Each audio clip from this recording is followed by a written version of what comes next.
10 ते 12 वर्षाच्या मुलीचं स्लीवलेस टॉप कसं शिवायचं, तर पूर्ण व्हिडिओ बघा.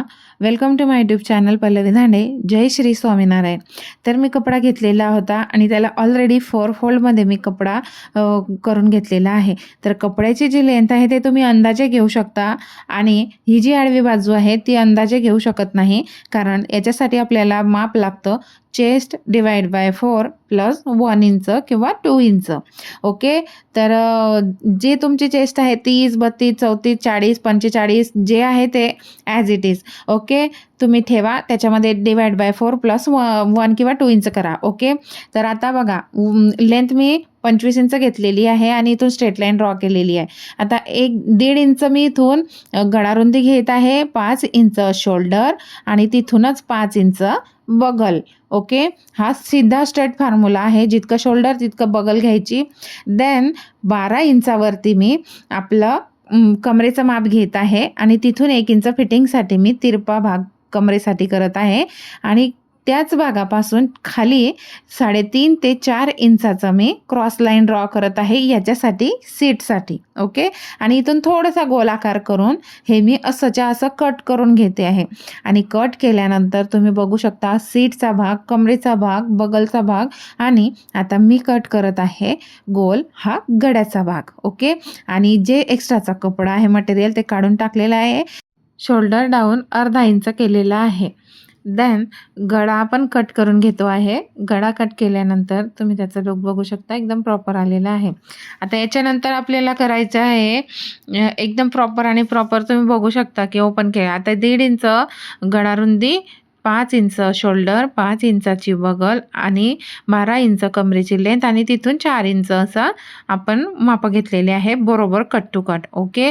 तर मी डबल सांगलेलं आहे, तर तुम्ही लक्ष देऊन नक्की तुम्ही करा तुमच्या बेबीसाठी आणि मला कॉमेंट पण करा की ताई मी शिवलं. आता आपण हे शिवून घेऊ आणि शिवत असताना आपल्याला मी पूर्ण दोरा पॅकिंग वगैरे करून घेतलेली आहे मशीनला आणि अस्तर लावलेलं आहे कमरेपर्यंत. ओके. आता कमरेपर्यंत अस्तर हे कोणताही कॉटनचा ड्रेस असो थोडासा तरी लावलंच पाहिजे. त्याच्यानंतर गळा जो आहे तो शिवून घेत आहे, पण तो अस्तराकडे शिदी बाजू पाहिजे. ओके. उलटा कपडा पाहिजे वरच्या साईडनं. तर मी जसं तसं शिवून घेतलेलं आहे. आता स्लीवलेस आहे, तर स्लीवलेससाठी मी बगलचा जो भाग आहे तो सुद्धा मी पॅकअप करून घेते आहे. आपला आर्म होलची साईड जी आहे ती, आणि ते पॅकअप करून जो एक्स्ट्राचं मटेरियल आहे ते कट करून घेते आहे. आता बघा, जिथं नॉचिंग करते आहे तिथं कोपरा आहे, एवढं लक्षात ठेवायचं. तर या कोपऱ्यावरती जर तुम्ही नॉचिंग व्यवस्थित केली नाही तर प्रॉपर ही फिनिशिंग येत नाही. आता गोल भाग आहे त्या ठिकाणी सुद्धा मी तशी कट करून घेतलेली आहे, नॉचिंग करून घेतलेली आहे आणि शोल्डरचा जो भाग आहे तो आतल्या बाजूनं ओढून घेतलेला आहे. आणि आता बघा तुम्ही किती प्रॉपर केलेलं आहे. तर बघा, एकदम प्रॉपर जसं मी कट केलेलं होतं तसंच्या तसं शिवत आहे आणि फिनिशिंग तुम्ही बघू शकता किती छान येत आहे. ओके. जर तुम्हाला अशी फिनिशिंग तुमच्या कपड्यासाठी पाहिजे असेल तर तुम्ही सुद्धा करू शकता. आता कित्येक वर्ष, समजा 18-19 वर्ष मला या कामामध्ये झालेले आहे, तर फिनिशिंग ऑटोमॅटिक ती येऊनच जाते. आणि विशेष म्हणजे माझं आधी मी शॉप घेतलेलं होतं आणि त्या शॉपमध्ये मी कंटिन्यू शिवणकाम करायची, पार्लरचं करायची, तर माझा हात खूप बसून गेलेला आहे या कामांमध्ये. तर पार्लरचं सुद्धा मेकअपसुद्धा मला बिलकुल, ब्रायडल मेकअप मला 25 ते 30 मिनटामध्ये मी ब्रायडल मेकअपसुद्धा करून टाकते, कंप्लीट करून टाकते एकदम. आणि असंच्या असं माझं शिलाईचं कामसुद्धा त्याच बरोबरीनं करत होते. तर बघा, आता मला ॲडजस्ट करायची होती ही जी लेस आहे गोटापट्टीची लेस, ही कशी लावायची, तर खूप विचार केला. उभी लावायपेक्षा मी आडवी लावते आणि जसा शेप आहे खालून कट केलेला ॲपल कटसारखा, थोडासा ॲपल म्हणजे थोडासा DPU दिलेला आहे, जास्ती ॲपल कट नाही आहे. तर त्याच आकारानुसार मी पट्टी ठेवलेली आहे आणि तशीच्या तशी मी स्टिच करत आहे. ओके. तर आपल्या हाताला असं म्हणजे आकार द्यायचा. आता बघा मी तिथं तुम्हाला असं वाटेल की मी काही खडूने किंवा असं काही ड्रॉ केलेलं असेल, पण तसं काहीच नाही आहे. आणि तुम्ही बघू शकता मी फक्त बोट ठेवते आहे, जितकं शिवायचं आहे तितकं, आणि जसंच्या तसं मी शिलाई मारत आहे. ओके, तर बघू शकता किती छान आणि छान दिसत आहे. ओके, देन मी छातीच्या भागावरती सुद्धा एक गोटापट्टी अटॅच केलेली आहे आणि मला असं वाटलं की अजून तिथं अटॅच केली पाहिजे. मी अजून दुसरी पट्टी घेतली आणि त्याच भागावरती बिलकुल जवळ अर्धा इंच इतकं माप तिथं ठेवलं आणि बिलकुल सेम अंतराने मी ती पट्टी जशी त्या तशी स्टिच करून घेतली. देन तिसरी पट्टीसुद्धा तशीच केलेली आहे. 3-4 पट्ट्या लावल्यानं की त्याच्यामध्ये आकार पण खूप सुंदर येतो आणि छान दिसते. ओके, तर तुम्हीच नक्की सांगा की सिंपल टॉप आहे, पण ते टॉप मी किती छानरित्या मी केलेलं आहे, तर नक्की कॉमेंट करा आणि तुम्ही पण शिवायचा नक्की प्रयत्न करा. ओके, तर ही फ्रंट बाजू आपली रेडी झालेली आहे. आता बॅक साईड आपल्याला रेडी करायची आहे. तर रेडी करायच्या आधी पूर्ण अगोदर प्रॉपर आपण कपडा ठेवून घ्यायचा आहे मशीनवरती. जशाच्या तसं जसं पहिली साईड केली तशी दुसरी साईड करून घ्यायची आहे. आणि काय होत असतं शिवता शिवता आहे ना मशीन पुढे व्हायब्रेट होत असते ना, तिच्यामुळे ती पुढे पुढे जात असते आणि एकदम प्रॉपर शिलाई येत असते पहा माझी. कारण मशीन एकदम खूप जुनी झाली माझी. आता 8 ते 10 वर्ष माझ्या मशीनला होण्यात आलेले आहे, पण ती इतकी लक्ष्मी आहे ना माझी, खूप छान आणि चालते पण खूप. कधी ती मला धोका देत नाही ना कधी पण. हे काम तर इतकं व्यवस्थित होतं त्या मशीनवरती की बापरे, विचारूच नका. माझ्या भगवंताचीच कृपा आणि माझ्या हनुमान दादाची कृपा माझ्यावरती खूप आहे की मी जे करते ते काम माझं खूप सक्सेस होतं. आता बघा जसं मी शोल्डर तसं काढलेलं होतं तसं आता हे सुद्धा मी उलटं करून घेतलेलं आहे आणि शिद्या बाजूने मी त्याच्यावरती शिलाई करत आहे. व्यवस्थित ताणून प्रॉपर शिलाई दिली तर एकदम प्रॉपर होतं आणि जसंच्या तसं कट टू कट शिलाई मारायची आहे. आणि शिलाई मारून झाल्यानंतर आता याची आत फिनिशिंग तुम्ही बघू शकता की किती प्रॉपर आहे. ओके, तर व्हॉइस ओव्हर करायला खूप वेळ लागतो. लाईक करत जा, कॉमेंट करत जा. तुम्ही कॉमेंटसुद्धा करत नाही. कॉमेंट केलं ना तर मला मला असं वाटेल की कोण करत आहे आणि कोण बघत आहे. तर तेवढं समजू द्या मला की माझा व्हिडिओ जो आहे तो कुठपर्यंत पोहोचत आहे आणि कोण कोण बघत आहे. ओके, एकदम शॉर्टकट पद्धतीने मी तुम्हाला शिकवत आहे. तर त्याचा फायदा थोडासा काही होऊ द्या की नक्की कॉमेंट करत जा.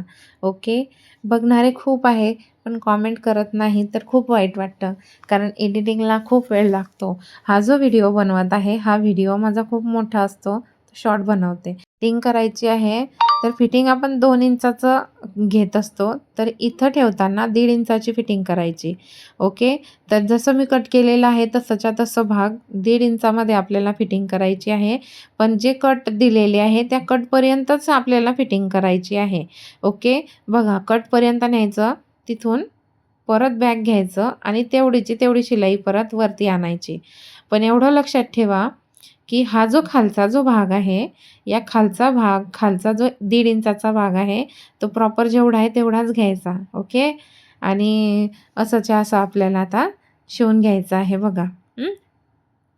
आता हे जे आहे ना साईडचे जे दोरे आहे ते मी कट करून घेतलेले आहे आणि हा जो साईडचा आपला जो कमरेचा भाग आहे तिथून मी व्यवस्थित अशी पट्टी फोल्ड केलेली आहे आणि या ठिकाणी अशी पट्टी अशीच्या अशी करून तिला फोल्ड करत आहे. ओके, तुम्ही बघू शकता आणि तुम्ही बघूनच करा की ही पट्टी मी कशी फोल्ड केलेली आहे.